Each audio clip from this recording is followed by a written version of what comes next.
way back in this program, you read about how one of your responsibilities will be to communicate with the stakeholders for the MindTeam program, the people who funded the program, the management that's supporting the program, the executive team that said yes to this contract to have these Idea Mind Teams. You will need to report back to these stakeholders at some point in time, or you'll be reporting to the facilitator coordinator who is responsible for the account, and they will have to report back to the stakeholder. Regardless of either way, regardless of how this happens, at some point, the stakeholders are going to want to know the ROI, the return on their investment for having and hosting these Idea Mind Teams. So your input, because you're a part of each of the team, all facilitators will need to share, will need to report in some way, shape, or form what the value of these Idea Mind Teams are and what's coming out of them. Now, again, early on, we said you do not report everything that was said and every commitment that was made, because what happens in an Idea Mind Team stays in an Idea Mind Team. You will, though, it's okay to report, and you let your participants know early on, I'm going to be reporting back to stakeholders. I'm going to be reporting back to the management these things. I'm going to report back any patterns that I've seen, that I've picked up after several months of issues that the organization might need to address. I will not be identifying who brought up those issues.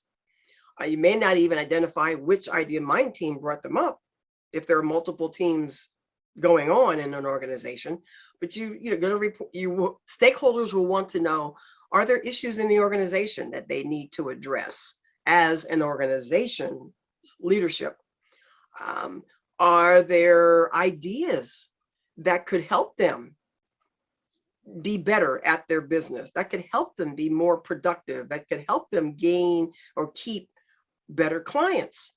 Because ideas will come up. Your Mind Team participants are the front line for the most part. They're the frontline professionals, or they're the front line, however you want to define that. So they're going to have probably more direct client input and interaction than the management team that you need to report to. They will have ideas that the management team may have no idea about, or might be new to them, or you've got new management team and they had no idea a situation arose. So those are that's the kind of information that the stakeholders will want to know, because that's what's going to give them their return on investment. Things that come out of the Idea Mind Team sessions that show. You can also say, hey, out of the 8 people in the Idea Mind Team, in my Idea Mind Team, all 8 moved their projects forward. 3 of the 8 got promotions based on what they worked through during their Idea Mind Team sessions. There's more collaboration between departments, and it's helping, I don't know, a new product to move forward. So that's the kind of information that stakeholders want to know. And that's okay to report to stakeholders, because it's general. It's not identifying people or what actually got said in Idea Mind Team groups, but it's identifying what came out of a group that can help the organization. That's the importance of reporting to stakeholders, because you want the stakeholders to see the value in having these groups, and therefore to continue having them so that you can continue facilitating.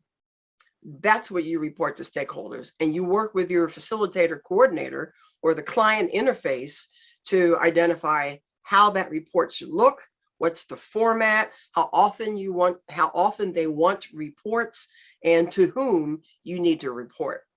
So that's what you do at this stage of reporting to stakeholders.